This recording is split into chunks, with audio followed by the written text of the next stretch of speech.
Due to the COVID-19 pandemic, Governor Walz under Minnesota Statutes, Chapter 12, Emergency Management, declared a peacetime emergency on March 13, 2020. The city has determined an in-person meeting may not be practical or prudent because of the health pandemic. The City of Detroit Lakes meetings will be held via telephone conference call or by other electronic means as outlined in Minnesota Statute 13D.021. Members of the public who wish to view the meeting virtually should submit a request by today at 12 noon. Having said that, the City of Detroit Lakes City Council meeting will be a hybrid meeting, taking place with two options. You can attend in person at the historic Home Center Ballroom, located at 806 Summit Avenue, or to attend virtually, please submit a request to the city. And with that, I would call the regular City Council meeting to order. And the first order of business tonight is I'd like to invite all of you to please stand and join me in reciting the Pledge of Allegiance. I pledge allegiance to the flag of the United States of America and to the republic for which it stands, one nation, under God, indivisible, with liberty and justice for all.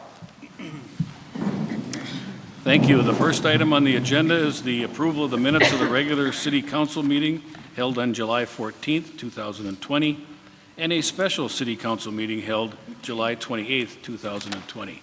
Is there anyone in the audience or any member of the council that wishes to make any changes to the minutes as printed? Hearing none, I would entertain a motion for their approval. So moved. Motion's been made and seconded to approve the minutes of the regular City Council meeting on July 14th and a special City Council meeting held July 28th, both 2020. Discussion? All in favor of the motion, say aye. Aye. Mayor. Opposed? Motion carries. Mayor, Yes. Do we have to do a roll call? you have to do a roll call. Even on the minutes? I'm sorry. Okay. I'll do a roll call vote on the minutes. We're going to re-vote. Imholt. Aye. Zeman. Aye. Suki. Aye. Boki. Aye. Wenner. Aye. Bly. Aye. Josephson. Aye. And Jamie Marks Erickson is ill and absent this evening. The motion carries. The minutes are approved. The consent agenda is before the council, and all items with an asterisk are considered to be routine by the City Council and will be enacted by one motion. There will be no separate discussion of these items unless a council member or citizen so requests, in which event the item will be removed from the general order of business and considered separately in its normal sequence on the agenda. Is there any member of the audience or any member of the council that wishes to either add or remove an item from the consent agenda? Item 8B. You want to remove item 8B or add? Remove it from the consent and put it to the regular agenda. Okay. Any other items? Hearing none, I would entertain a motion for approval of the consent agenda with item 8B removed from the consent agenda. So moved. Second. Motion's been made and seconded. Discussion? I'll do a roll call vote. Josephson? Aye. Bly? Aye. Wenner? Aye. Boki? Aye. Suki? Aye. Zeman? Aye. Imholt? Yes. The motion carries. At this time, I'm going to call on Vicki Clayton. And Vicki, you're with West Central Minnesota Partnership, right? With the Census Bureau. Yep, and she's going to give us an update on the 2020 census.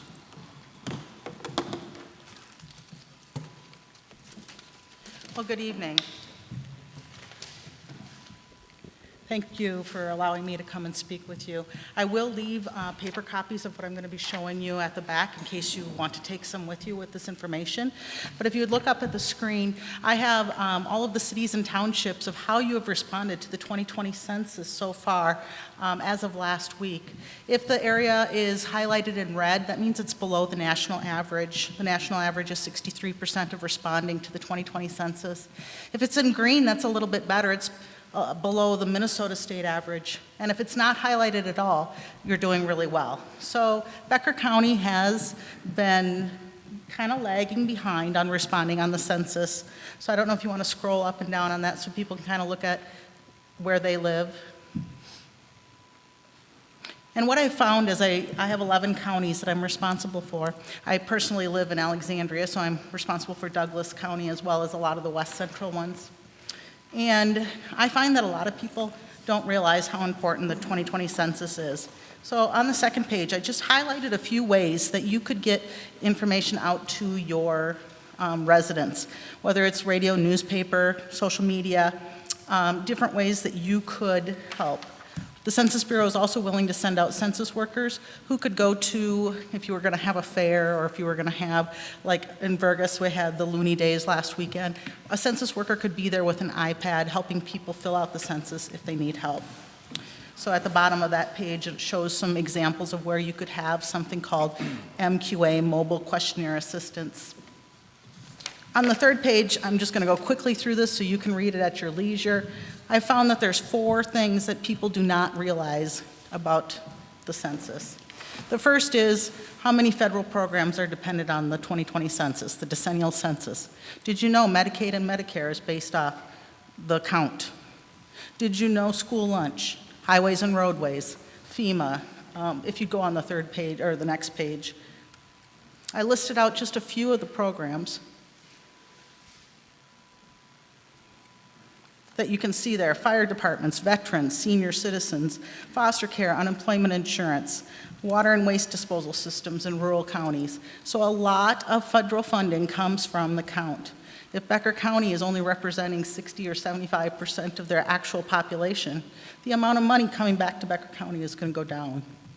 So I read one article, and I have it posted here, that said $2,800 of missed funding every year for every person that does not fill out the census. So if I don't fill it out, $2,800 of missed funding for 1 year. But remember, the decennial census is for 10 years. So every person that doesn't fill it out, Minnesota miss out on $28,000 of funding. That starts adding up. The second thing, number 2 on that same page, if you'd slide up, please. A lot of people are wondering, it's going to be hard. We remember back when there was a long and short form, when they were asking how many bathrooms and the income and whatnot. It's not like that anymore. 9 questions. So it asks how many people were living there. Is it an apartment? Is it a house? Your telephone number, your name of the first person there, gender, age, birth date, are you Hispanic, and what is your race? That's all it's going to ask. A lot depends on those 9 questions. Another item, I know a lot of people probably realize this, but Minnesota became very close to losing a Senate seat, or a representative seat back in 2010. We were within 8,000 people of losing that. Might sound like a lot, but remember, the population for Minnesota is 5.5 million people. So we are on the, kind of the bubble is what they're calling it, where we could lose another district seat. That would not be good, especially for rural Minnesota. And then the last one, number 4, is where I have the actual article that states the $2,800 that is missed in funding. If you go to the next page, I included a flyer. If you are willing to hang it up or post it, I know some townships have actually mailed it out to their residents, especially the ones that are low responding. It just kind of briefly talks about the questions, how they can respond if they haven't responded yet, and then some of the programs that are based on it. Next page, please. There have been some date changes with the census. So the census, the last day anyone can fill it out is September 30th, 2020.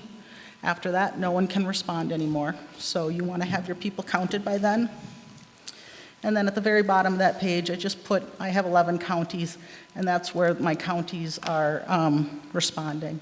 And I'm sorry to say, Becker County is quite a bit lower than the surrounding counties as far as responding. But I would like to open up to any questions. Any questions for Vicki? I have one question. Gloria, can we put that flyer on our city website? Or maybe it's already on there. Yes, we will put it on there. Okay. Bruce, go ahead. Vicki, that very first page, you had that MOA. Oh, MQA, yes. Yeah, mobile.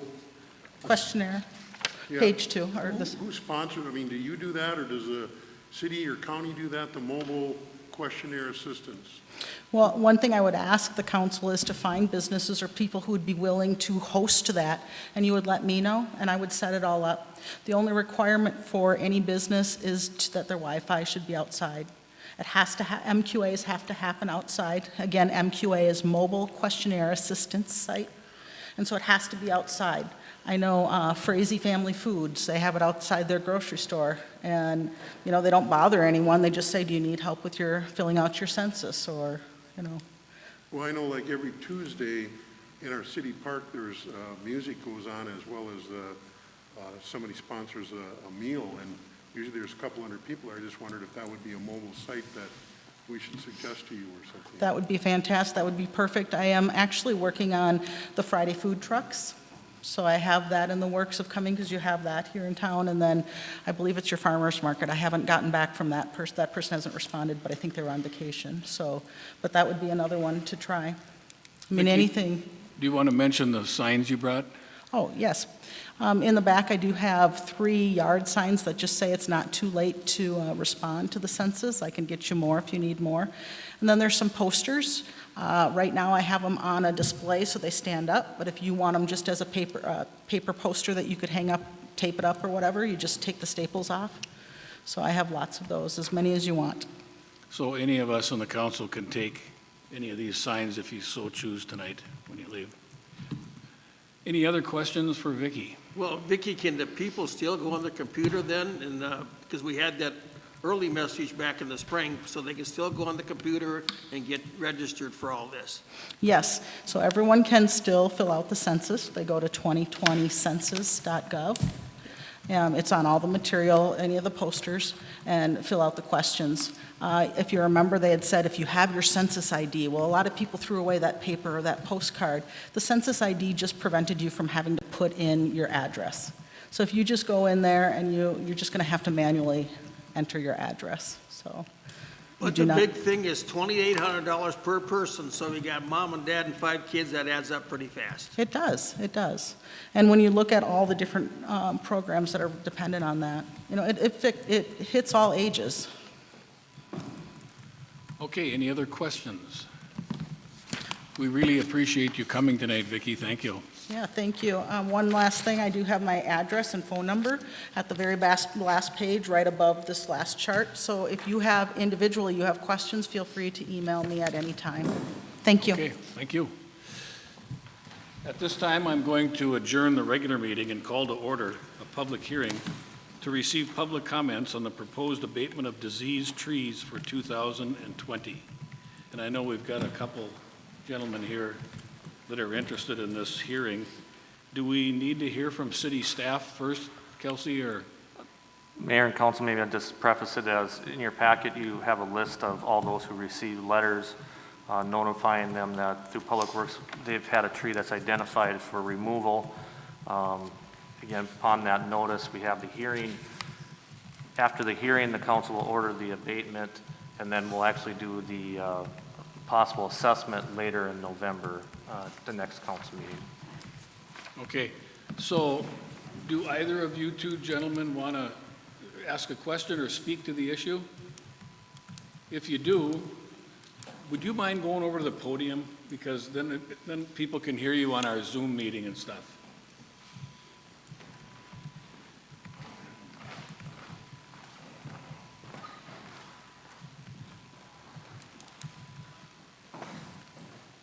Also, for our minutes, if you would state your name and address so we know who you are and where you live. Yes, sir. Good evening. My name is Todd Coleman. I'm Collmann at 209 Oak Street.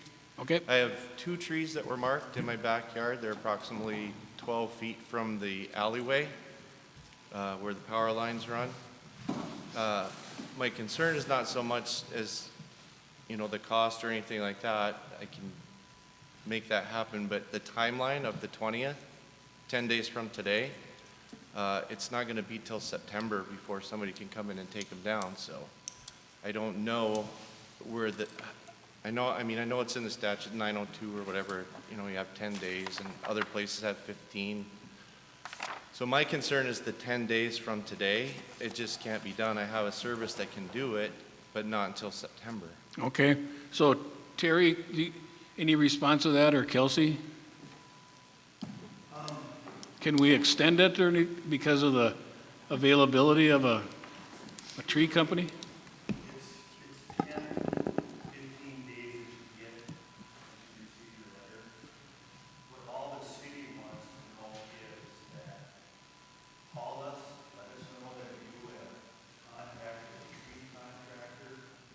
You realize that these contractors are busy. If he can't get you in 2 months, that's fine with us. And I live, As long as somebody is gonna take the tree out, that's okay. So can we just mark it down that Mr. Coleman actually notified us tonight?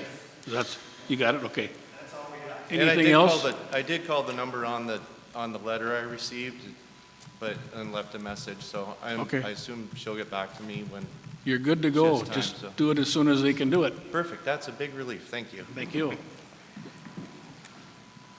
Again, if you'd state your name and address, sir, for our minutes. I'm Robert Flansburgh. I live on West Avenue, and I won't be able to get my one tree down till sometime in September. Hopefully, it'll be sometime in September. Financially, I in a bind. The improvements on West Avenue took 4 full months of my Social Security check. And so it'll be late in September before I can get it down. Okay, well, we'll mark down the same thing, Terry, and you do it as soon as you can, sir, okay? Okay. Okay, thank you for coming. Is there anyone else in the audience that wishes to speak to the issue of the proposed abatement of diseased trees for 2020? Hearing none, that public hearing is closed, and I would entertain a motion from the council. Your Honor, the Public Works Committee discussed this today and recommends that we go ahead with the proposed abatement of diseased trees for the year 2020, with the understanding that people certainly have some time to take the trees down. Is there a second? Second. Motion's been made and seconded to adopt the abatement of the diseased trees for 2020. I'll take a roll, further discussion? I'll take a roll call vote. Volke. Aye. Wenner. Aye. Bly. Aye. Josephson. Aye. Suki. Aye. Zeman. Aye. Imholt. Yes. The motion passes. Without objection, I would like to move to the Community Development Committee, Agenda Item 5C, and we have Dan Wenner up on the screen. Dan? Hello. So item 5C is resolution. Well, the resolution is to approve a variance to allow a 6-foot-high fence in the front yard towards the street at 1158 South Shore Drive. And I'd like Larry to explain what's going on with this. Go ahead, Larry. There was a request to construct a 6-foot-high fence in the front yard at this address. Mary Persons is the person who has made the request. Essentially, the lake property has 2 front yards, the front yard towards the lake and the front yard towards the road. We do have an area in the yard towards the road that is defined as a rear yard where people can put up storage sheds and 6-foot-high fences. That area starts 10 feet in from the side property lines and 30 feet back from the front property line. So in that area, a person can have a 6-foot-high fence. Also, along the side yard of their house, where the building is, they can have a 6-foot-high fence. In all other areas, they are limited to a 3-foot-high fence. In this case, the applicant would like to run a 6-foot fence along their property line, which is where most people generally want to have their fence. And so in this case, the request that she's asking for is to just have that 6-foot-high fence in that 10-foot side yard area that's been defined as being part of the front yard. Otherwise, she could put the fence up, the 6-foot-high fence 30 feet back from the property line as long as she meets all of the setback requirements.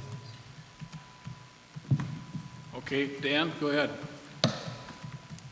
Okay, so I think there's a couple people there that want to speak to this too, but at the CDC meeting, we looked at this, and it was two votes against this to two no votes. The Planning Commission recommended approval of this, but basically I'm going to recommend, I'm going to move to deny this variance based on the discussion. So I move to deny the variance to allow a 6-foot high fence in the front yard towards the street at 1158 South Shore Drive. Second? Okay, the motion's been made and seconded, and I would ask anyone in the audience that wishes to speak to the issue, if you want to address the council, I again would ask you to come to the podium, and if you'd state your name and address for our minutes.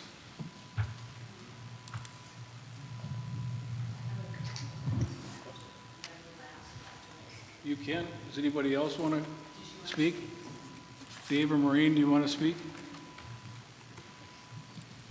Dick, are you going to want to speak? Okay. Thank you very much. My name is Dave Karsnia, and I live at 1150 South Shore Drive, and my wife Maureen and I are the next door neighbors to this piece of property. This has been quite an interesting exercise because it brought up the need, I think, for the city to look at their fence ordinance. There are some definitions that really were very vague. I do want to commend the city staff who has spent a good deal of time addressing this issue.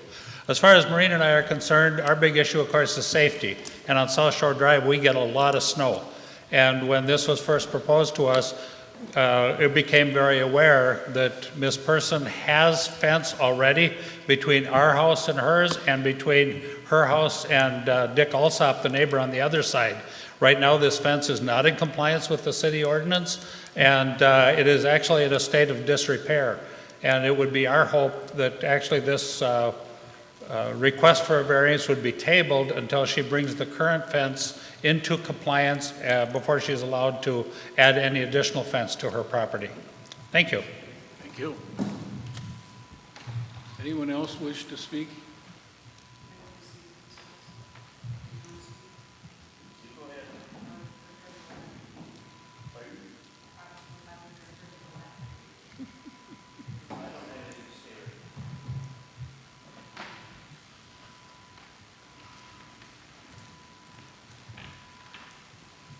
So Mary, again, for our records, would you state your name and address for our minutes? I'm Mary Person at 1158 South Shore Drive. The fence that they're referring to that is not in the ordinance as we speak has been approved by the city 2 different times. So the city approved it.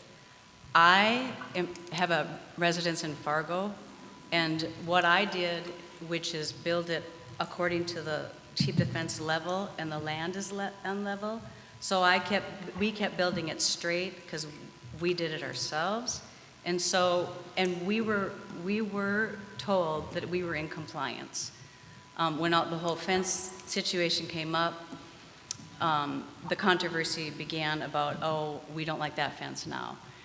And I have come to find out that it does need a variance as well, but we were told by Dave Nyson and Priscilla with the city that it was okay. So that is something that I've done in Fargo, where we've been up and we've cut it level, and it's fine. And it was fine for 4 years with my neighbors, and now they have a discrepancy with it. So I was unaware of that. Priscilla went on vacation. I didn't even know any of that until they came to the last meeting and began to complain about the fence that was okayed. The only thing I'm asking for is to put my 6-foot fence on my property line, which is, and I'll be very careful obviously now with the discrepancy, how many inches underneath. I just want to put it on the property line because, like Steve says of the city, he goes, no one puts their fence 10 feet in. And why would I do that? I have planted 45 trees, if not 50, to try to build a hedge, to build a fence, to have a live fence. And, you know, you can only do so much with trees, especially in 20 years. And I started 5 years ago planting 9-foot evergreens. And I went out to the field and had trees spayed in and brought in that were 16 feet.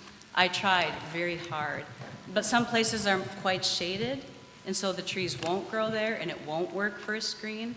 And my other side, I would like to see my trees. Instead of put my fence 10 feet in, I'd like to have the fence on the property line, which again, Steve gave me permission to quote him, is standard, putting your fence on the property line. Why wouldn't I want all my property? It's kind of get to be a little bit of a safety issue for children and grandchildren because their driveways are right up to my property, on the line. Carsnias are a little bit in now because they removed their railroad ties, but Mr. Alsup's is on my property. As the last survey, I went to Meadowland Survey. I spent a lot of money getting my property done right so that I would not offend my neighbors. They get very upset with me if I get water on their driveway, so I think I know a fence, my sprinkler wouldn't go over and there would not be hardship there. They prefer I not be on their property. That's why I got the Meadowland Survey in the first place, so that I would know where I'm stepping and where I'm not stepping. My family's had this property for 26 years. I inherited it defaultly 5 years ago because of water damage inside. And so I gutted the whole place, redid it because a pipe burst and rained in there for 30 days. And I've been extremely hardworking at doing everything, generaling it and trying to get it done at the best possible price. So I've been busy. It's not that I don't work down there. I am a wonderful homeowner who has a yard that people drive by and look at because it's so pristine. But I have planted grass. I don't know this land that well because it was my mother did most of it, and she's unable to help me at this point with her mind. So I've done the best I can. I planted grass 3 times underneath that fence that they said is dead. It is, it's true. But I've worked really hard at doing the right thing. I have towed the line with the city. I have done everything that they have asked me to do. I've gotten permits. I'm here with the variance, which I did not want to do. I'm trying to do everything that is right so that I am a good neighbor. I just would really appreciate to be able to put my fence on my property line. That's where people put their fences. And I don't understand the 10 feet in, except I know there's a discrepancy with the variances in Detroit Lakes, but as the reasoning and law sits right now, there's no reason, speaking to Public Works and the city, that I should not be able to put my fence on my property line.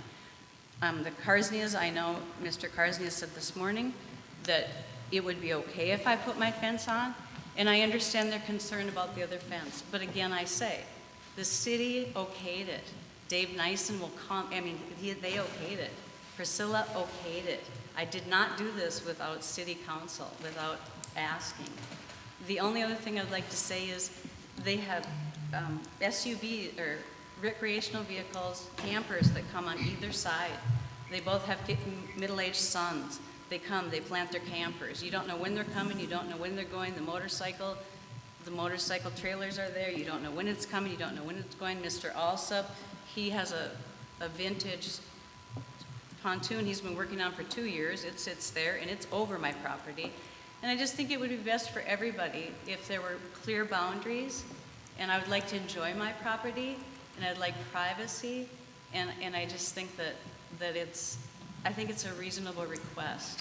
I've also taken pictures of places up and down South Shore Drive, and there are fences everywhere. And I understand Bruce does not appreciate fences, and he does not like them. He doesn't even like that they were even allowed for variances. But I don't think that I should not get a fence because some people don't like fences. I've done the trees. The fence will be beautiful because there's trees to offset it. I'd like 35-foot setback because Mrs. Carsey is very concerned of snow, and I don't blame her. There are fences that are 12 feet back from the curb. There are fences that are 3 feet back from the curb. I've been told to put it 24 feet by Meadowlands because that's my first pin, but I'm willing to go 35 feet back. That is a large setback to be able to see. They have a round driveway, they drive in, they always drive straight out. They do not ever back out of that driveway. I've never seen anybody in 26 years back out of that driveway. So I think that that's reasonable.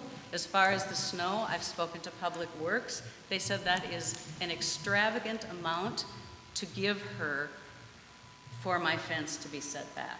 I have checked into it. I have done my research.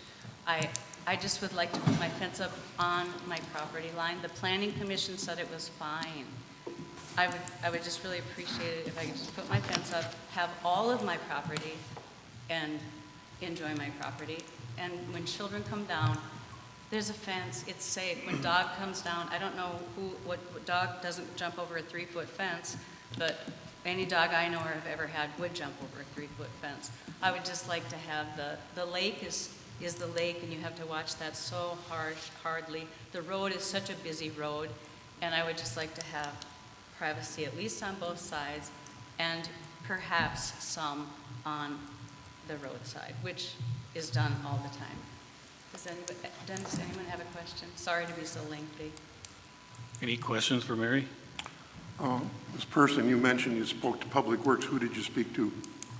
I did not get permission to tell that, and I'm not going to. Well, it's hard to have you quote that our Public Works said it was okay to have a fence when you don't have a name for I'm that. not sure, excuse me, probably I communicated that poorly. I don't know that he said it was okay to have a fence. What he did say was, when they go around to snow removal, and there's a place by Westlake Drive where it's 2 feet from the curb, and they're very careful, and it works, and they make it work. And so his comment was not about the fence as much as I asked him about snow. And is that a reasonable request? Is this something that I should not be putting my neighbor through? Stress of driving out of her driveway. So I don't want to give his name. I didn't get permission, and I specifically said I wouldn't. But he didn't, we talked about the snow removal situation, which I think he is an expert on that because that's what he does. Any other questions for Mary? Well, thank you. Anyone else wish to speak to the issue of the variance? Good, okay. So Dan, I just have a quick question. What was the vote on the Planning Commission? Do you recall? 4-1. 4-1 in favor of the variance. Okay. Okay, I would at this time open it up for discussion by the council. We have a motion and a second to deny on the table. Discussion by the council. So, Mayor, let me ask Larry, so maybe just for everybody's education, talk about our fence ordinance. For example, you can have a side yard 6-foot fence, correct?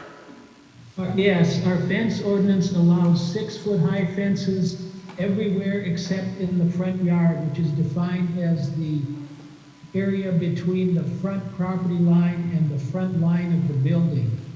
So, not talking about lake lots, it's basically you can have a 6-foot high fence anywhere except for your front yard.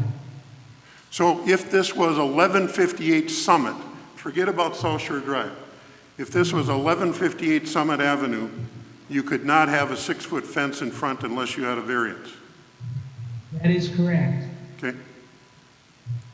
Matt, did you have something? Just a point of clarification, looking at this, I know Ms. Pearson said that she was looking just at the side yard, but are we looking at the front yard as well?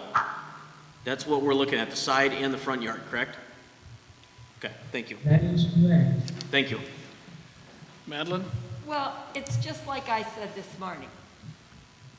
You can't equate Summit Avenue to South Shore Drive because the front yard on Summit Avenue obviously faces Summit Avenue. The backyard is where you have, your patio or whatever. When we live on lake property, typically we would qualify the front yard as being what faces the lake because that's the primary scenic part of your lot, not the backyard.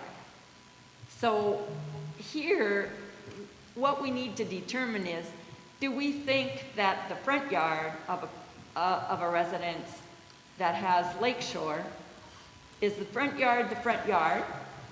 Is that the primary yard, or is the lakeside the primary yard?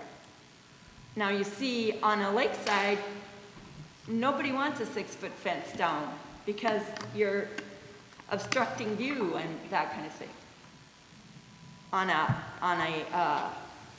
a lot that faces the street, your front yard faces the street, you wouldn't want to put a fence there because that's your front yard. You're looking out at your front yard. So I think the difference, the distinction here is this 6-foot fence bothering the view or how it appears in the neighborhood? Like, nobody cares if you put a fence in your backyard. I don't think, I mean, you know, generally speaking, we allow those 6-foot fences in your backyard because you're not doing anything except making a delineation for your own property. So your kids' balls don't fly into the next neighbor, or your dog doesn't run across the yard. So we allow those kinds of fences in backyards. That's the difficulty here. Really, they have two front yards, a front yard in the front that faces the lake and a front yard that faces South Shore. So with two front yards, where can they put a 6-foot fence? That's why we need to examine this fence ordinance where it goes to. Well, like I suggested this morning, I absolutely think we need to re-examine this fence ordinance to get some policy direction from the council. But my reason why I'm using 1158 Summit is because those of you that live in town, you think, well, I'm just bringing this issue up because it's on South Shore Drive. That's absolutely not the case. What I would say is, if you're going to grant a variance, then you've got to say, well, is it Summit Avenue in Minnesota or Curry or wherever? Do you want on the yard, I don't care whether you call it front or back, it doesn't matter to me. Do you want the yard that faces the street to have fences all up and down in your city? That's, to me, what the policy issue is. Do you want to say whether it's 1158 Minnesota or 1158 Summit or 1158 Curry or 1158 Willow or whatever? Do you want a 6-foot fences along your streets in this city? And if you do, then you shouldn't have this ordinance at all. You should just say people can put up a fence. It doesn't matter where it is, backyard, front yard, it doesn't matter. What I'm getting at here is, yeah, and I don't like fences, but that's a little bit irregardless of what's happening here, is we are granting these variances, and the part I really gets my goat here is when we have in the staff report and this person commenting that, well, these are up all over. Well, that's because we've allowed it. You know, when we do these variances and people say, like Charlie or Larry say, well, that's not a precedent. You do a variance, it's not a precedent. And then the first thing I read in the staff report is, well, we've done these other places, so it's a common use of the property, so let's allow somebody else to have another fence. So the more we do that, the more the next time somebody else wants one of these, you know, if somebody comes in on 1158 Summit Avenue and you're agreeing to this, why would you not agree to a variance for somebody elsewhere in the city? That's what I don't understand. If you like fences, then get rid of the ordinance and say we don't need a variance, you can put up a fence wherever you want. To me, trying to distinguish whether it's a front yard or backyard because it's on the lake is missing the point that it's along the road. And anything along the road like that, to me, you know, that's aesthetically, are we a tree city or do you want to be called a fence city? I've been encouraging everybody that wants privacy to plant trees. Now, to Miss Person's credit, she's planted a lot of trees, and I give her credit for that. And she can have a side yard fence of 6 feet to keep her separated from the neighborhood. But why do we want to give her a variance to allow a 6-foot fence in the front of her property? I just don't understand that.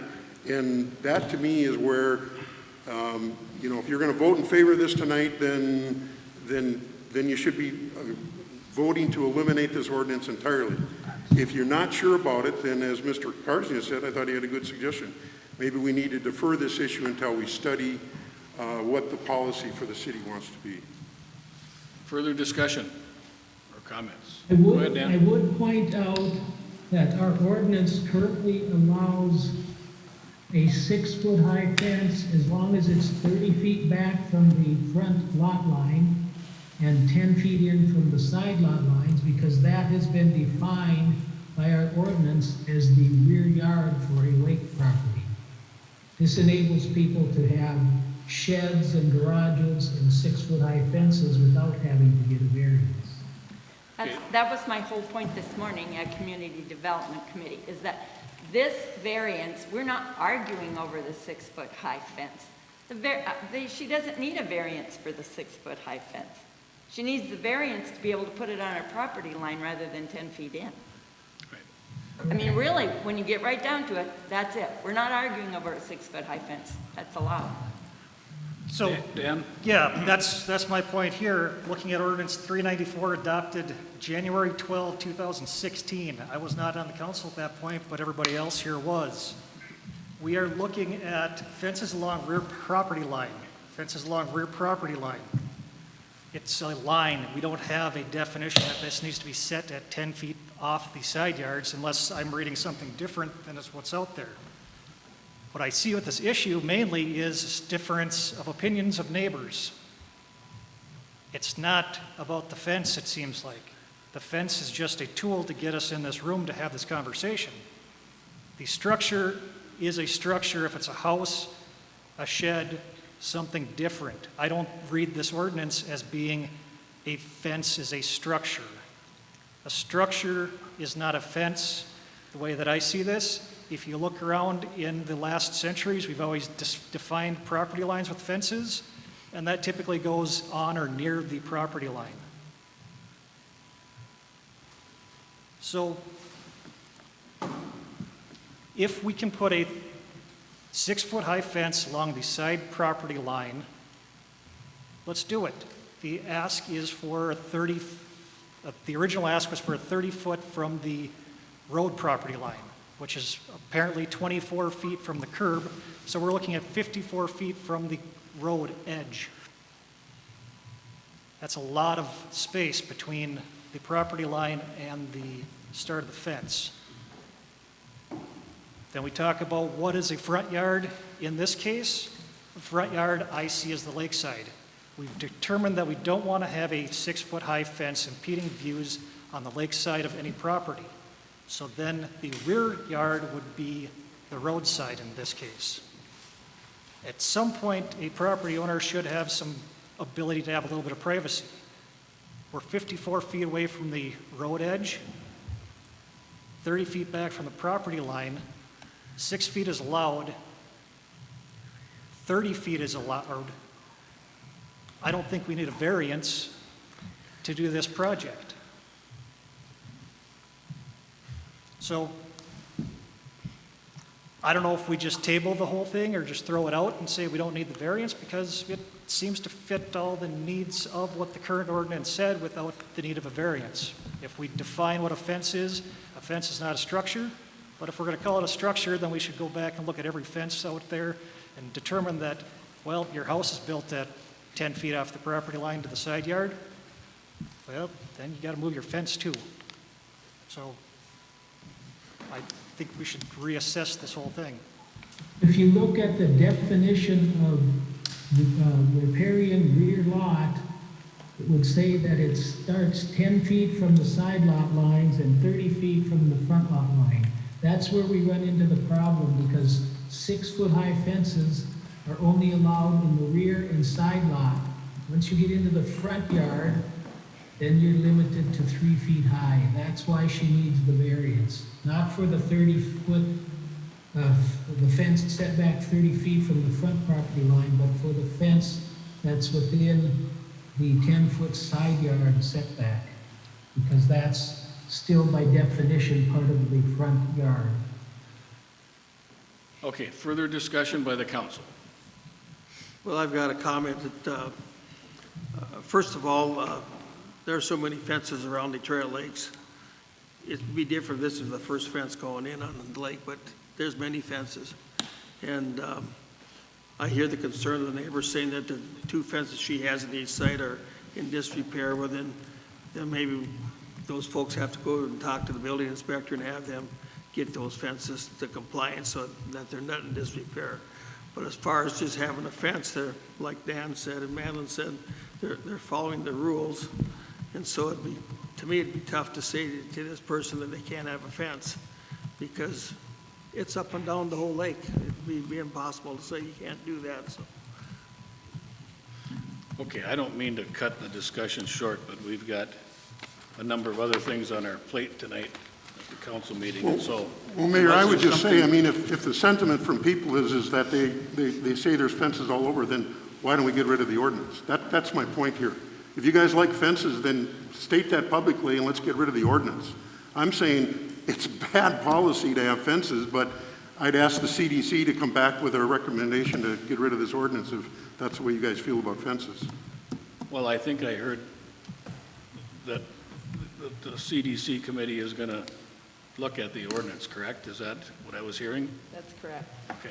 I think it's a very good idea for the ordinance to be re-examined, but I also think it's a good idea for us to act on the request that's here now before us under our existing ordinance. Well, we have a motion and a second on the table right now, so we're going to vote on it.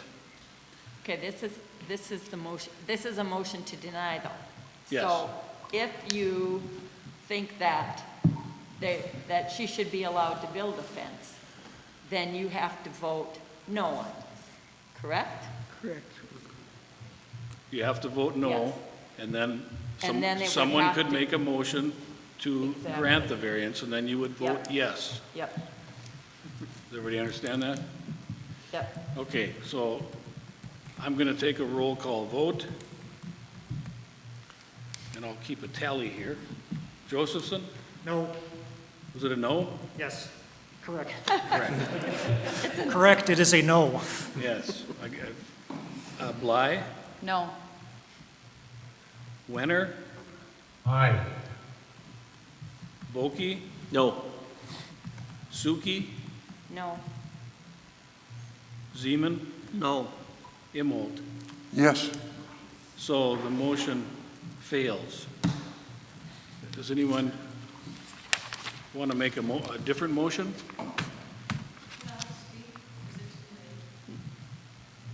That's kind of getting that way. yeah. I think it would be.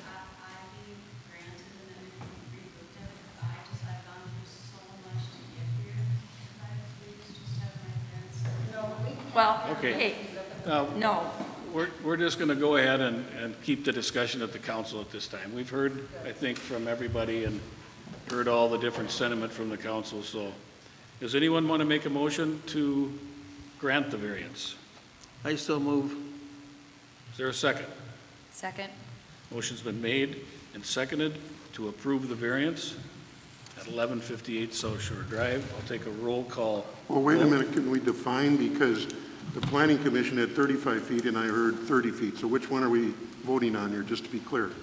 Larry, what is the variance request? The variance that was recommended by the planning commission said 35 feet.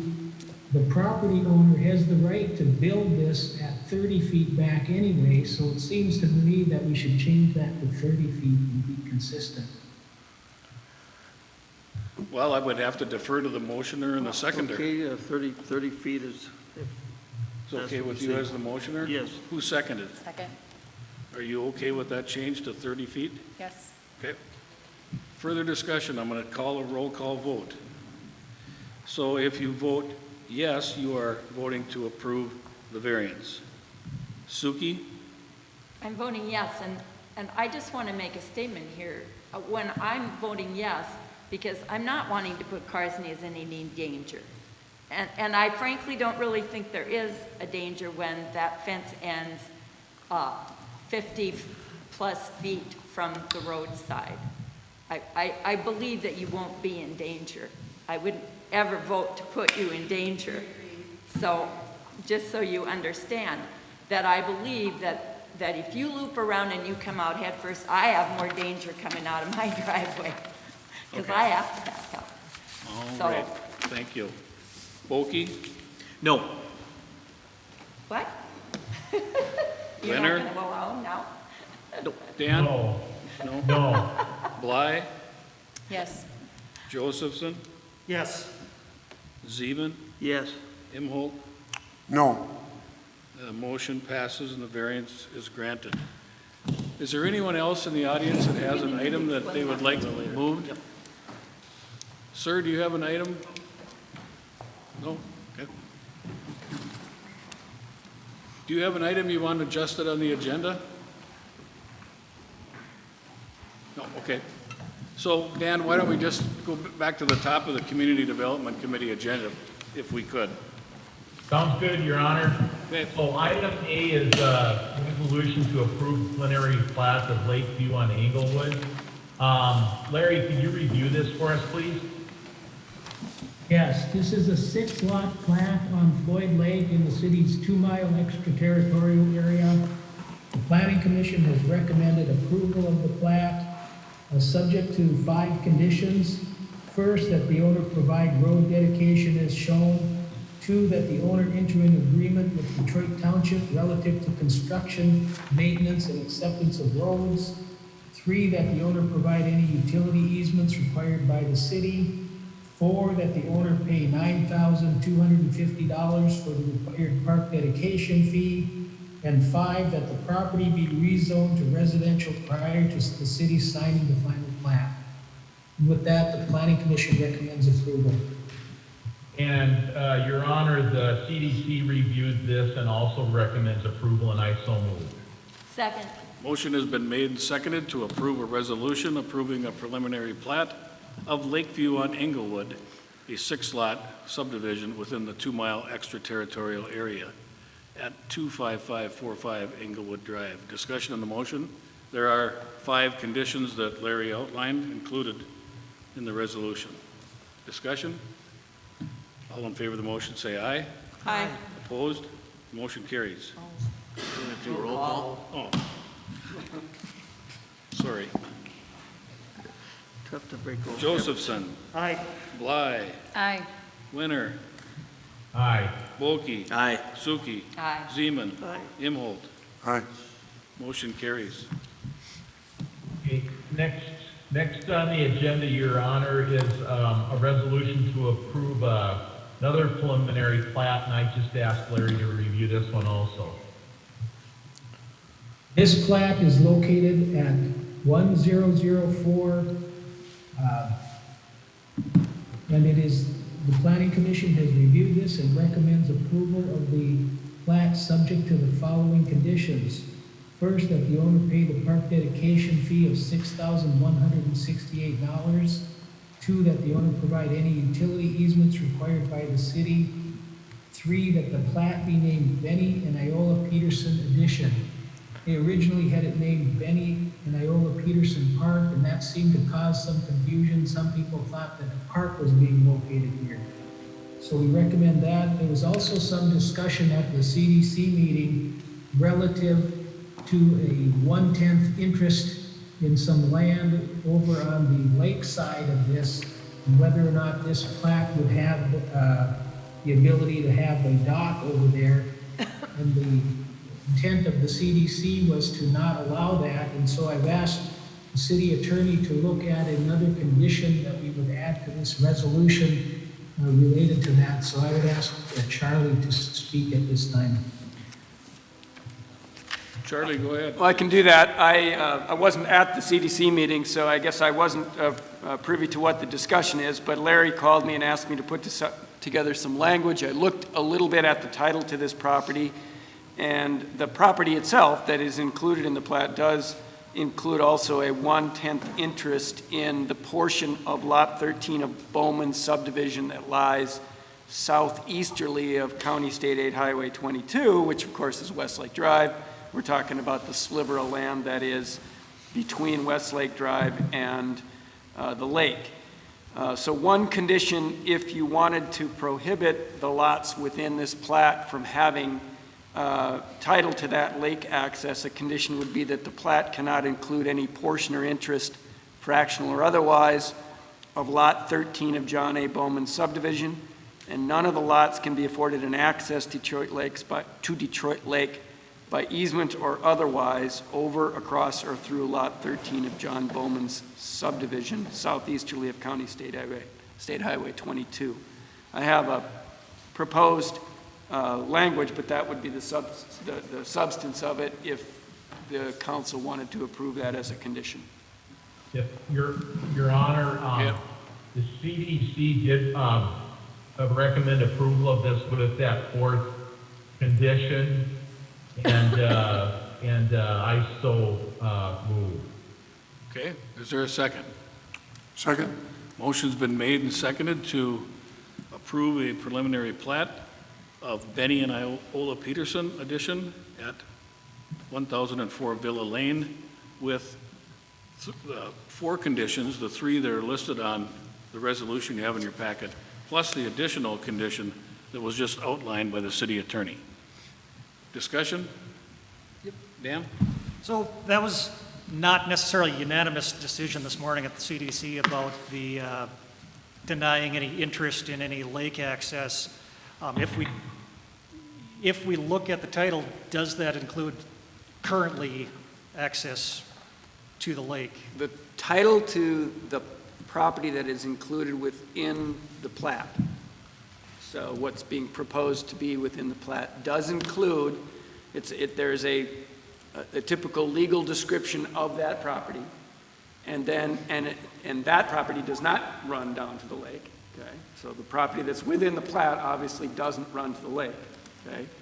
But the deed to Ms. Heisler, who owns the property, also includes an additional legal description that says it also includes a undivided 1/10 interest in the portion of Lot 13 of John A. Bowman subdivision, southeasterly of County State Aid Highway 22. So, I haven't reviewed the plat file to see what was proposed for platting, but it would be kind of a strange plat to have one piece of property proposed for a plat plus this other piece of property that doesn't adjoin, because the lakeshore part of that deed does not adjoin the property that's being proposed for the plat. The deed to Ms. Heiser does include that 1/10 interest, but she also owns the other portion of Lot 13 that lies on the non-lake side of Westlake Drive. And so effectively denying access for the lots within the plat wouldn't take away her 1/10 interest. It just means that her 1/10 interest in that lakeshore lot would belong to her, which could be sold when she sells her house property. Okay? Again, I don't know what she proposed for the plat. If she proposed including that 1/10 interest in the plat, and you don't want that to be included within the plat, then one option would be to simply deny the plat, send it back for redoing without that land. Okay? Does that answer your question? Yes, and so my point here is we just kind of threw this in arbitrarily at the end of it because I don't know if we have too many boats and docks on the lake and we're trying to limit it through legislation or ordinance, or we're just going to deny things that have anything to do with the lake or docks or boats or anything. I just think it's a little arbitrary to add that in there if we've already have some documentation someplace that does specifically give access tangentially without doing a full document review. Well, I've done a review of the title. She does possess a 1/10 interest in that lakeshore portion of her property that is on the lake side. She does have title to that. But that doesn't necessarily mean that that property has to be included within this plat. And one issue could be she has a 1/10 interest. I apologize, but I don't know how many lots are being proposed to be subdivided here. I think it's two. So what does a 1/10 interest in a lakeshore lot mean? Does it mean that there get to be 10 lots on it or 20 boats on it? Or so if you split that down to two more lots, is it a 1/12 interest if they have an interest? What interest do they actually get? And so to me, If, you know, there is an inclination to include that 1/10 interest in this platted property, the best alternative would be to simply deny the preliminary plat until we get that sorted out. Because I don't think you should ultimately be able to fractionalize the title to that lakeshore lot into 1/30th or a 1/40th. But Right, and the point is, we just threw that on. That wasn't an additional thing that was included in the plat. The plat apparently was silent on Lakeshore, and for us to just arbitrarily say they can't have any lake access shouldn't be our role as what we're doing in approving the plat. Just so I'm clear, Charlie, though, these people still have their lakeshore interest. Patricia Right. owns, well, I'm going to call her house property. Right. Okay? This plat is what I'm going to say behind the house property. That may not be the best way of saying it, but it's further away from the lake, the property that's proposed for the plat. The 1/10 interest that she has in the lakeshore property is defined as a 1/10 interest in lot 13. Her house sits on a part of lot 13. None of the property that is proposed for this plat is in lot 13. So she still has her dock or whatever. She still has her 1/10 interest. Okay, that's all I need. Okay. So, Mayor, let me address this, because I mentioned this morning. So this isn't denying anybody access to the lake. Ms. Heisler, has been stated, has a dock on the lake. She has access to the lake. She was here at the Planning Commission when this condition was brought up about these docks. She agreed with that. So I don't think it's a matter of trying to deny somebody access to the lake. I think the difference here, you understand, is these homes that are there on this addition, whatever you call it, John Bowman addition, Willow Lane, all were negotiated to have access back when that lane was built. These homes are not on the lake. So to me, why we brought this up was, it was actually brought up by Mr. Herzog, who was there that night. But it is a safety issue in my mind. If you look at the stretch of lake that these quote-unquote riparians have, it's a very thin sliver. So when we do this, redo this county road, that's actually going to get squeezed even further. So I think it was just trying to acknowledge to these folks and to everybody else that while they're subdividing the lot into two plats, it's owned by Ms. Heisler, but she already has access to the lake. If these people want further access to the lake, they just need to put another slip out on her dock. Well, The plat, as it has been presented, does not include any reference to the lot on Bowman Subdivision, Lot 13. I talked with Scott Walls, and he indicated that the legal description that he is going to be putting on the final plat does not reference that 1/10 interest in Lot 13. So the intent is that it would just be these two lots and not address the lake shore. okay. And so then this condition just makes that clear. I think we've heard all the facts. Are you prepared to vote? I'll take a roll call vote. Imholt? Aye. Seaman? Ron? Aye. Suki? Aye. Wolke? Aye. Winner? Aye. Bly? Aye. Josephson? Aye. The motion passes. Dan? Thank you, Your Honor. Item D is consideration to a resolution approving a variance to allow a 10-foot easterly rear yard setback instead of a 30-foot rear yard setback to expand an existing garage 13 and a half feet southerly and adding an approximately 17-foot wide garage stall on the easterly side of an existing garage at 1235 Sherwood Drive. CDC reviewed this and does recommend approval, although this wasn't unanimous either, as I recall. One of the issues here is it's a really oddly shaped lot anyway. So with that, I'll turn it over to Larry to explain. So I put a motion on the table. I guess it needs a second, Your Honor. Second. The motion is to approve it? Yeah. Approved, Dan, did you say? I'm sorry. Yes. Yes, okay. And Motion is second to by Dan. approve. Seconded by Dan. Larry, do you have any more to add on that before we open it up for council discussion? Well, unless somebody has a specific question, I think that if you look at the site plan for that, it looks pretty straightforward, that the house has been placed in a very unusual spot on the lot, and so what they're going to end up with is a 10-foot rear yard on the east side of the house, 20-foot front yard on the south side, a 30-foot rear yard on the north side, and a very long side yard setback on the west side. So it's unusual, but it's not so unusual that the planning commission didn't feel that it was justifiable in the circumstances. Yep. Okay. CDC follows suit on that.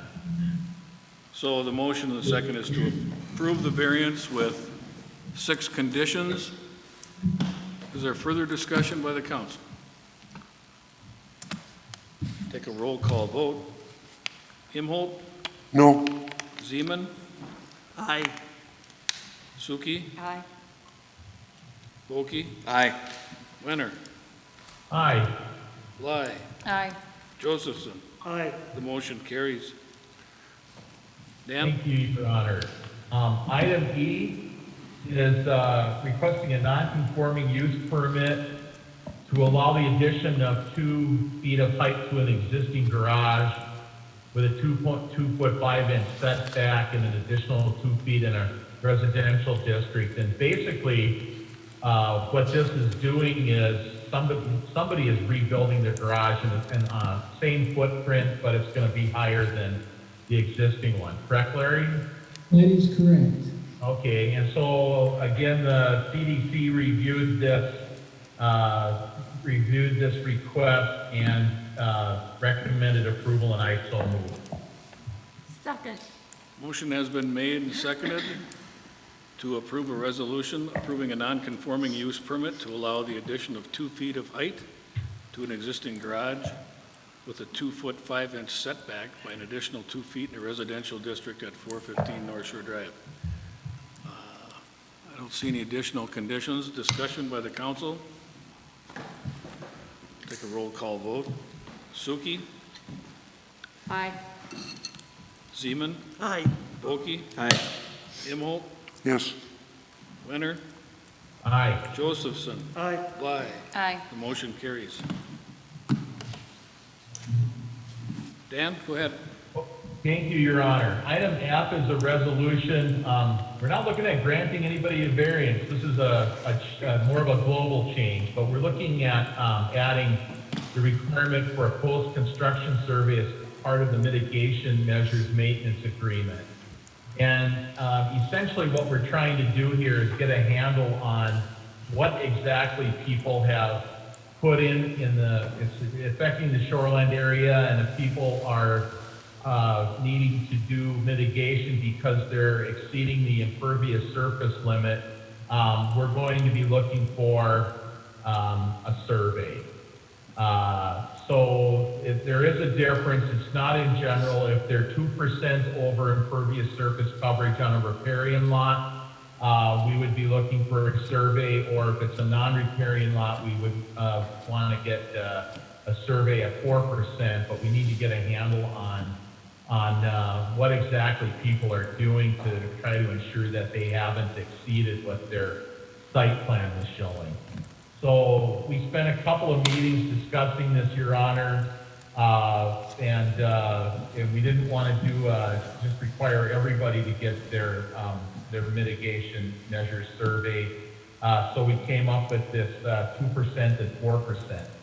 Having said all that, the CDC reviewed this, recommended approval, and I so move. Is there a second? Second.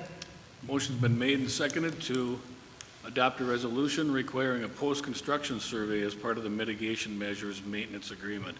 And Dan, just a quick question. This would be, you'd get a professional surveyor, right? I mean, like a Meadowland or somebody would have to complete this? Yes, Your Honor, there is Okay. a cost involved with this. Okay, thank you. Yep. Discussion by the council? Well, give me an example of where we needed something like this. Well, Ron, I don't recall a specific mitigation application, but typically, whenever somebody's doing a lot of work and they've requested a 5% increase in their impervious surface, they have to put in a natural buffer, and they also have to put in some sort of stormwater retention areas. And so once they're done, we want to see a survey that shows how wide their buffer area is, what kind of plantings they have. And then we want to see something that shows the type of rain garden or stormwater holding pond that they've installed. We want that to be done after completion of the project. But isn't the Pelican watershed already doing this? Aren't they checking on that as this project's going along? That is a different, they do check on some things like that, but they don't necessarily require any documentation. This would be documentation that we would have indefinitely so that we can follow up in years to come to make sure that it's still in place and still functioning, and that some new owner hasn't come along and removed it. Well, is this like the same test we do with impervious surface and those bricks that we used to have and so forth? Is that kind of like we're kind of another ruling? Yes. Yeah. Charlie? Alderman Zeman, this is, from my perspective, a tool of enforcement, okay? By allowing people to go beyond their 25% impervious by using these mitigation measures, they are getting a benefit from the city, and what the survey does is prove that they deserved it. Okay? And it also allows us in future years to measure whether they've kept those things there. So we know what it's supposed to be. And so if I were to be asked to enforce against somebody that maybe didn't keep those things, the survey would be invaluable. It really would be. Well, then I go back to my question about when we're doing these impervious bricks and stuff. Who's been checking all these houses that had put these in the last 12 years? Are those tests being done? Because that was the similar deal. We're going to have all this being done, but who's doing the test? Because the last thing I want is another ordinance that's never enforced. Because I know nobody's checking those impervious bricks, because I had talked to a couple of people at their homes. There's been nobody here since the thing was built. So we talk up front about doing all this stuff, but is it actually going to get done? It's just another thing in the books that we got an ordinance that's not enforceable.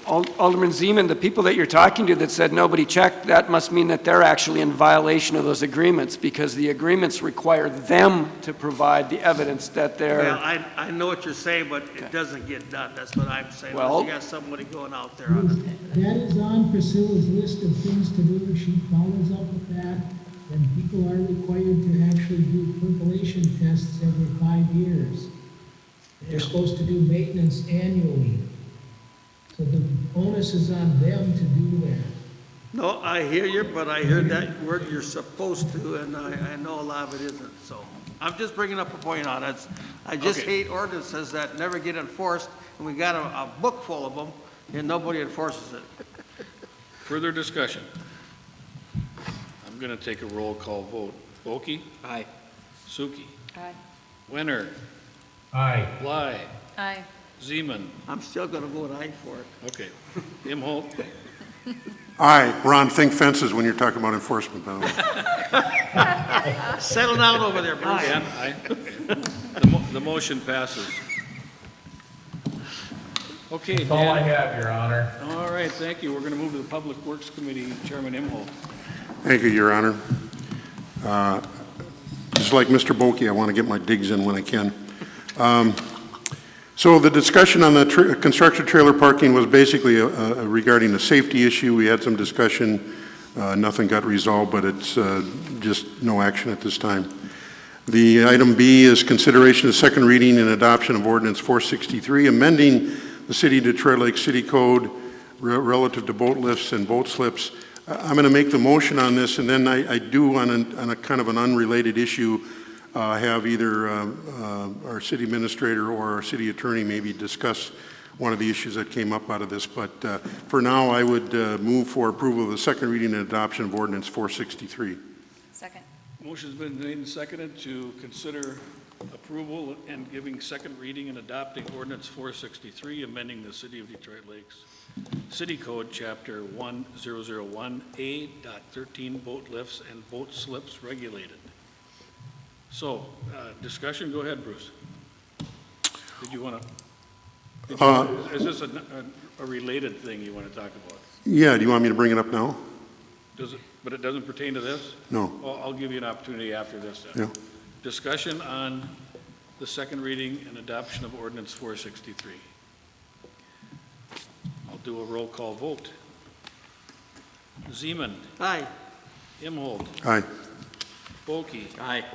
Bly. Aye. Suki. Aye. Josephson. Aye. Winner.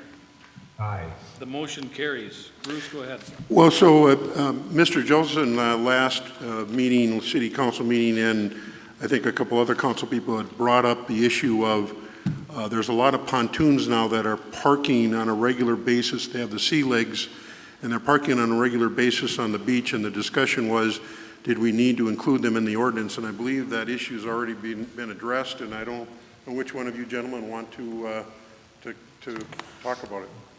Mayor and council, I think the question is to having boats park on the city beach or in the public waters in front of the beach. The ordinance already prohibits basically boats or pontoons parking along the beach or in those waters for a period beyond 24 hours. So if people are leaving their boats parked there overnight or all weekend, they are in violation of the ordinance, so it's a matter of enforcement at this point. Okay. Just wanted to clarify that with everybody. Okay. I've got a discussion on that too. The thing that's worrisome for me is public safety is for kids playing down on the beach, and we've got all these pontoons coming in full speed. They don't slow down. They go right up on the sand so you can go across to restaurants, and I know restaurants and bars are important, but we've got a parking lot now from Jane K. Marina all the way down, and I think we should have that all access for swimming and have buoys out there, because we got a parking lot like we used to have, parking lot behind these businesses full of cars. Now we got a parking lot in front taking care of these boats, and people come down and look at the lake, not at somebody's pontoon all afternoon. And I think we should look at that, and it's a safety issue. I see these people come in, they don't slow down, and I just think we have to look at the whole issue from Jane Key all the way down to the Legion, so that we don't have a permanent parking lot of all these pontoons now. Because they're there 4 or 5 hours. They come in, park, and there people are sitting there, look at the lake, and you look at a pontoon. Okay. Did we vote? Yeah, we did. We did. That was discussion, yep. Yeah, the next item is item C, the city engineer's monthly project status report. Mr. Pratt. All right. Mayor and council, I'll just try to hit on the ones that are relevant here for the most part. Item or project 1, Randolph Road, Chris Street and 54. The Randolph Road project, of course, is pretty well wrapped up. But what is ongoing is the component on Highway 10. MnDOT has been working with the contractor on getting the new signal lights installed at 54 and East Shore as it crosses Highway 10 there. Pretty well buttoned up. That crossing's reopened. I think they reopened it on Friday. Waiting for the light poles themselves, or the signal poles, to actually show up. My understanding is they will be here on the 17th and then operational on the 19th is the schedule right now. Once that's complete and those are online, they'll move down to Chris Street and do the second piece to that project. Highland Estates, I should remove that from the report at this point. Westlake Drive, for those that may not have made it, we did have a public informational meeting a couple weeks ago, July 28th. Invited the property owners in, showed them some new visualizations, and updated them on schedule and things of that nature related to that project. Right now, based on the current information that we've got from the county attorney's office and the attorney working on that, our hearing is scheduled on the quiet title action, is scheduled for September 22nd. And we could have a decision as late as December 21st on that, as far as whether the county, I should say, will win or lose that quiet title action. So in light of that, we're sort of preparing the best we can for either outcome in that. Still looking at a spring construction. We'll just have to see how that all plays out. Nothing to mention on number 4. Number 5, West Avenue and Willow Street. We'll probably pull that off after this month. We're basically wrapped up on that project, short of the usual turf issues that we're continuing to work with the contractor on, making some progress there. Item 6, Burques Subdivision. I think I talked to Larry recently. That one's got some new life in it. I believe the developer has more recently indicated that they are interested in starting a portion of that project potentially next year. So we'll see if that comes to fruition. South Washington Avenue, lots going on there. Phase 1, which is Forest Street and the alley. They've completed the underground utilities. They're currently working on subgrade preparation, concrete work starting tomorrow. So things are moving along on that phase of it. As of this morning, all sorts of disruption. We closed the Washington and Willow intersection, which of course creates all sorts of chaos with folks not being able to go their normal way. Making some adjustments. I will point out that we are going to move the detour route on that was originally slated to go down Lake Avenue, but for a number of reasons, we're going to slide that over and have folks come down Summit instead. As far as the posted detour route goes, of course, local people will kind of probably find their way any which way, but that intersection is going to be closed for roughly a month while they work on underground and building the mini roundabout. They'll start moving south from the intersection as soon as phase 1 is complete. I would expect, right now we're scheduled to pave phase 1 on the 17th, so sometime just short of that, towards the end of August, we'll start moving south on South Washington. South Shore Park parking lot, city multi-use trail. The trail is basically finished. I think Public Works has a ribbon cutting in works for that. The South Shore Park parking lot is also done, minus some turf restoration. Long Pine Estates Phase 2, contractors indicated that they plan to start later this week or early part of next week on that project. Burques Subdivision, I haven't heard anything from the developer on that in quite some time. I suspect at this point that they're not going to be doing anything this year. Willow Homes and Frazee Street, this is the large project for next year. We are starting to work on that. I'm hoping to have a traffic report back to the council next month to start talking about options at McKinley and Frazee Street. But I also will point out that we're going to start the survey on that, so residents, property owners might see survey crews out in those project corridors getting ready here for next year. So that's it. Questions for the city engineer? What's the expected finish date on, M&H down to South Washington with everything? Yeah, right now, the intersection, Ron, it will take about a month to complete. We'll probably be into the early part of September. The intersection, as far as the remaining portion as we head south there, it's going to take the rest of the construction season, particularly now that we've added some enhancements with the streetscapes down there. It'll be middle of October. So the North Shore one that's for the mini roundabout, that'll be October, November then? Yep, it will. We won't allow them to move into the North Shore Drive intersection or close that intersection until phase 2, the Willow Street intersection, is done and open. Okay. So we won't have those intersections I keep closed. getting questions on Chris Street. How is that going to change now when this gets all done? What are people going to be not able to do that they used to do? Sure.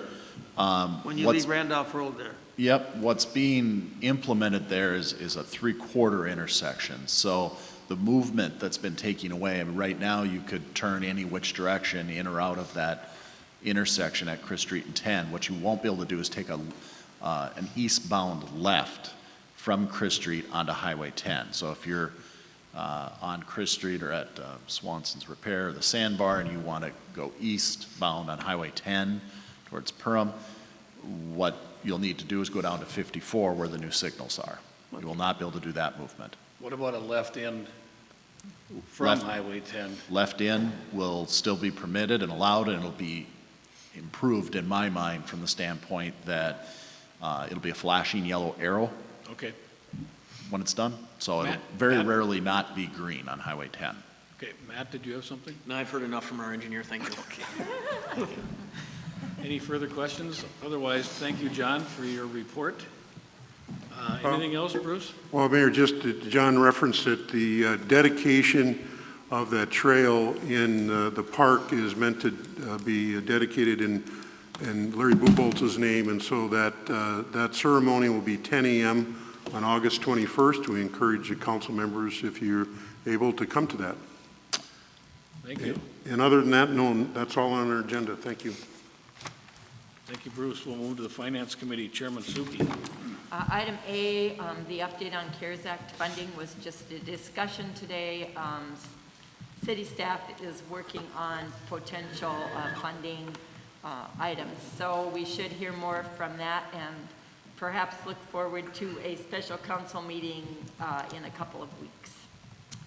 Okay. Item B, consideration to authorizing a CARES Act election municipality agreement with Becker County in the amount of $3,471.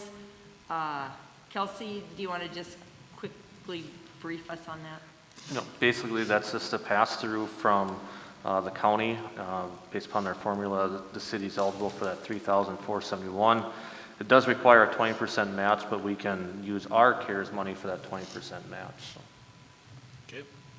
And I suppose we need to authorize that, so the Finance Committee moves to authorize that agreement. Second.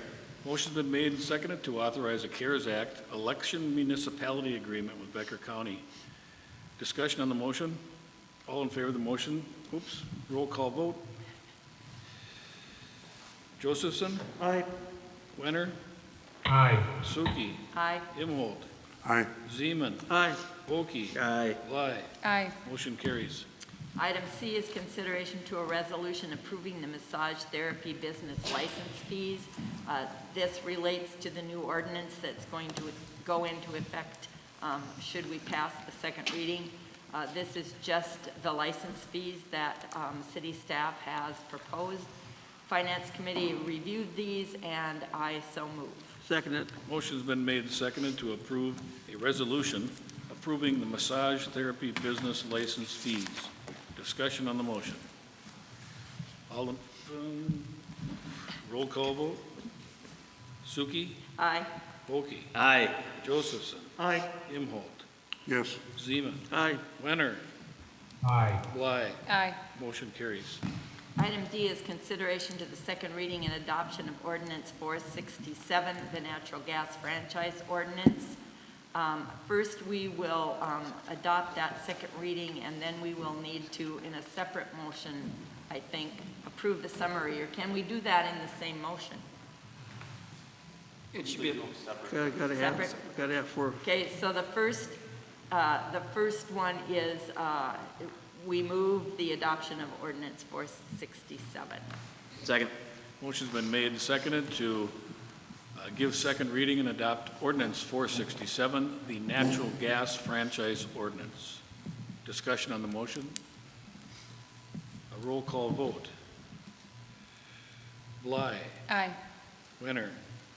Aye. Imholt? Aye. Suki? Aye. Bulkey? Aye. Josephson? Aye. Zeman? Aye. The motion carries. The second part of that is we need to vote to approve the summary of the ordinance for publication purposes, and that requires actually all of us to vote aye, because we need a 4/5 vote of the entire council. Is that a motion? That is a motion. Is there a second? Second it. Motion's been made and seconded to approve the summary of Ordinance 467 for publication purposes only. Discussion? Roll call vote. Imholt? Yes. Zeman? Aye. Suki? Aye. Bulkey? Aye. Wenner? Aye. Bly? Aye. Josephson? Aye. The motion carries by a 4/5 margin. Item E is consideration to a resolution approving the issuance and sale of general obligation bonds, Series 2020B. Heidi, you might want to just review with us exactly what those bonds are going to cover. Sure, thank you, Chair. The 2020B bonds is a new money resolution, or new money bond issuance that covers the part of the Randolph Road, Highland Drive, and Lemon project that has already happened. Part of these bonds will also go to fund the South Washington Avenue project, which is the bulk of these bonds. And then the remaining portion is going to fund the Long Pine Estates project. However, those are being paid back 100% by special assessments. So those are the three items included in this bond issuance. Thank you, Heidi. The Finance Committee reviewed this morning and moves to approve the issuance and sale of those bonds. Second. Motion's been made and seconded to approve the resolution for the issuance and sale of general obligation bond Series 2 2020B. Discussion? Roll call vote. Bulke? Aye. Suki? Aye. Seaman? Aye. Imholt? Aye. Wenner? Aye. Bly? Aye. Josephson? Aye. Motion carries. Anything else, Madeline? Just call your attention to the monthly financial reports that Heidi has included in your packet. Know that we have not gotten the final monetary figures from the state as far as the local option sales tax or the food and beverage for the last 2 months anyway. Okay, thank you. We're holding our own. We'll move to the Public Safety Committee. Chairman Zeman. Okay, I'm going to have Kelsey Clem give us an update for the second reading, because we did some changes. We had a lot of questions at last month's meeting with the first reading. And if Kelsey, we give an update of what we've done to kind of change some of this for existing massage people. Yeah, Mayor and Council, so we did get some feedback from Barbara Stiger, who was here last month, and Charlie and Gloria and I got together and reviewed the ordinance and made a couple of tweaks, and I'll just go through what the changes are. One of them is to the definition for massage therapist on the very first page. Rightfully pointed out that we have an exemption that if someone is receiving a pedicure, they can basically receive a massage of the lower leg and feet without getting a massage therapist license. The addition allows you basically to get that similar massage on the lower arm and hands in case of a manicure. I think that's consistent. One of the items we talked about last month at the public hearing was the education requirements. We went and looked at what M-State's education or their certificate program is, and we're proposing to reduce the semester hours from 33 to 31 because M-State's program is 31 semester hours, not 33. And then the other addition, we added as an option to the education requirements that an existing business can basically sign an affidavit to attest to that they've been in business at least 1 year prior to the effective date of the ordinance and have had no criminal convictions as a result of practicing massage therapy. It's basically a grandfathering in of the existing businesses. So if they can meet all the other requirements of the ordinance, but accept the education requirements, they can provide that affidavit, and that qualifies them for the education requirements. The other change is at the end, talking a little bit about how to roll this out. Change the effective date to January 1 of 2021. So that basically means after City Council approval tonight with the second reading, we have to advertise it, we have to publish it, and then we got to work over the next few months getting everyone registered, because basically January 1 of 2021 is when those businesses should be licensed by the city. Okay. I think that's it. Okay, this is a two-phase vote. The first one is consideration to second reading adoption of ordinance number 465, amending the city code of Detroit Lake City Code, Chapter 602, massage businesses and massage therapists licenses. Committee recommends approval, and I so move. Second. Motion's been made and seconded to give second reading and adopt ordinance 465, amending our city code, chapter 602, regarding massage businesses and massage therapy licenses. Discussion? I just have one comment. I want to thank city staff for taking a look at things again, because there was concern last time about that education component, and now we've got an avenue for existing businesses to continue their business. And I wanted to comment, like Kelsey said, the existing ones are all grandfathered in, so it's going to be a lot easier than what originally was planned on. Okay, ready to vote? I'll take a roll call vote. Josephson? Aye. Bly? Aye. Wenner? Aye. Volkey? Aye. Suki? Aye. Zeman? Aye. Imhoff? Yes. Motion carries. Okay, then the second phase of that is consideration to approving the summary of ordinance number 465 for publication purposes only. And here again, we need 4/5 voters, all 7 of us from the council tonight. The committee recommends approval, and I so move. Second. Motion's been made and seconded to approve the summary of ordinance 465 for publication purposes only. Discussion? Roll call vote. Imhoff? Aye, aye. Zeman? Aye. Suki? Aye. Volkey? Aye. Wenner? Aye. Bly? Aye. Josephson? Aye. The motion carries. Okay, the next item is 8B, and it's consideration to a resolution to accept a $2,000 donation for the fire department from the Eagles Club for equipment. And I think whenever somebody gives us money, we should thank them publicly. And the committee recommends the resolution. I so move. Second. Motion's been made and seconded to approve a resolution and recognize the Eagles Club for the $2,000 donation for the fire department. Discussion on the motion. Roll call vote. Wenner? Aye. Bly? Aye. Josephson? Aye. Volkey? Aye. Suki? Aye. Zeman? Aye. Imhoff? Aye. The motion carries.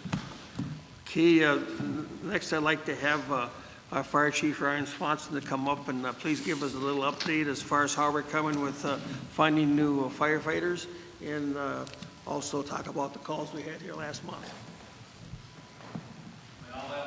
Yep.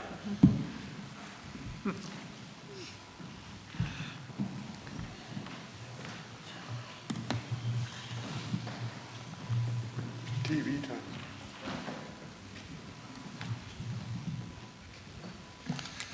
Well, they say I have a face for radio, not a... But what was the, I didn't hear the second part of the... Well, just give us an update as far as the calls, and also talk about what we're doing with new volunteers coming for our fire department. Okay. So as far as our new probationary members go, we have put another 4 on, which gives us up to 6 from... I think in July we were going to put them on, and we have put them on, so we are now at 6 probationary members. The first one started in February, the second one started in March, and then the next 4 we just have put them on. So they will do a 1-year probationary period time with us. 6 is a lot. Even the other firefighters like, wow, there's always somebody standing there waiting to get on a truck. So, I mean, we can't take any more. We need to get these ones moved on and then try and get some more, hopefully. Part of that is what we were talking in the public safety meeting is we changed our area. We used to be 4 mile from the fire hall. So it was a radius or nautical mileage. You could go out 4 miles and then spin a circle around the city or around the fire station. That was where we pulled from. But obviously we all know that living at Councilman Imholtz's house on South Shore Drive at 30 miles an hour is a little different than living on Highway 10.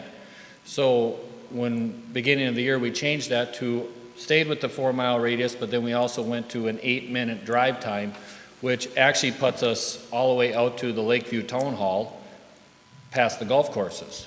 So we have picked up 2 members out in that area, which are making better time than a few people that are actually in town because of obeying traffic laws and stuff like that. So it has broadened our selection of where we can draw from. So that's been good.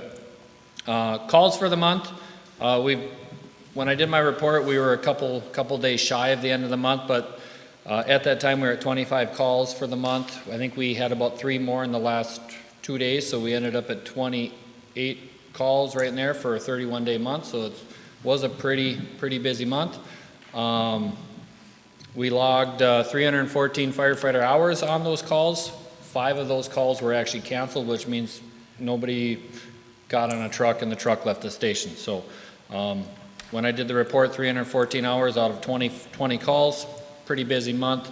We logged 150 firefighter hours for the month. Again, that's a pretty average month for training. We are moving forward with our letter. Normally we do our letter in June to promote our firefighters dance, but with no dance because of COVID, stuff like that. We are still going to send out a thank you letter, and hopefully a few people still want to send in donations and stuff like that to support us. So this month has been obviously, it is the lake region and stuff like that. We have been called out twice this month, or basically since our last council meeting, twice with the airboat. One was on Sunday, this past Sunday. That one we were able to get the person out of the water before we had to put the airboat in. We were able to use somebody else's boat. And then the other one was an individual that was more or less lost, stuck in the mud up on the Ottertail River. So my guys that were the lucky ones to take the airboat out, they said that was absolutely a blast. So it's great that the county owns that nice piece of equipment and we store it because we have equipment to pull it and stuff like that because it is heavy. But obviously, like everything, I hope they are funding and planning a budget to replace it because as we are seeing every day to day, there is more incidents involving with water incidences, and it is a tool that this community does need. So that is kind of great. So any questions for me? Thank you, Ryan. Appreciate it. Ron, we all, Your Honor. That should do it. Okay, we'll go to I lost track here. Liquor and gambling control, anything? Chairman Josephson. Nothing tonight. Okay. Public Utilities Commission, I believe we do have an item. I'm going to call on Madeline for that. Yep, item A, request to a memo to develop a grant program alongside Mahubi with the CARES Act funding to provide grants for applicants with assist with delinquent utility accounts. And we're in a part of the information that Kelsey gave out for CARES Act funding was $22,500 to be given to Mahubi, who will grant the program or develop the grant program to pay utility bills. Is that how we want to state that, Kelsey? Yeah, I think that's accurate. Okay. You want to add? So I'm moving that we go ahead and develop that grant program using $22,500 of the CARES Act funding. Seconded. Motion's been made and seconded to move forward and develop a grant program using $22,500 from our CARES Act funding to provide grants for applicants to assist them with delinquent utility accounts. Discussion? Roll call vote. Suki? Aye. Zeman? Aye. Imholt? Aye. Volkey? Aye. Josephson? Aye. Bly? Aye. Wenner? Aye. Motion carries. Thank you, Madeline. We do have an item on the agenda giving consideration to a resolution extending the declaration of emergency. Kelsey, do you want to address that? Yes, Mayor and Council. Again, this is becoming a monthly occurrence. Again, point out what the declaration is and isn't. It isn't any type of restriction on business. It's not anything that deals with the governor's executive orders. It really just provides us some flexibility at the city for staffing and hours of operation. And most importantly, it provides us the opportunity to do these hybrid meetings and having someone remote. So for that reason, we continue and recommend to continue to adopt these emergency declarations as long as we need to. And the staff's recommending for how long? Till the next meeting? This takes us till next meeting.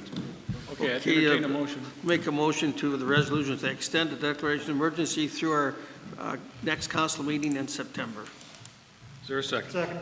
Motion's been made and seconded to extend the local city declaration of emergency until the September council meeting. Roll call vote. Bly. Aye. Josephson. Aye. Wolke. Aye. Leonard. Aye. Zeman. Aye. Imholt. Yes. Suki. Aye. Motion carries. I need to appoint a council member to do the canvass of the vote, and Madeline Suki has graciously agreed that she would do that, and so I'm going to appoint Madeline Suki to do that function. The budget meeting schedule is listed on the last page of the agenda. The joint governance meeting, the next date is October 6, 2020 at Becker County. The council meeting dates are listed. Note the September committee meetings will also be on September 8th. Anything else from city staff, Kelsey? No. Okay. Natalie, I'm good. Thank you. you're good? Matt? No, sir. Madeline? Nothing? Ron? None, Your Honor. Dan? Bruce? Dan Josephson, or Dan Wenner. We don't want to forget Nothing, you. Your Honor. Okay. The business of this council has come to a conclusion, and the meeting is adjourned.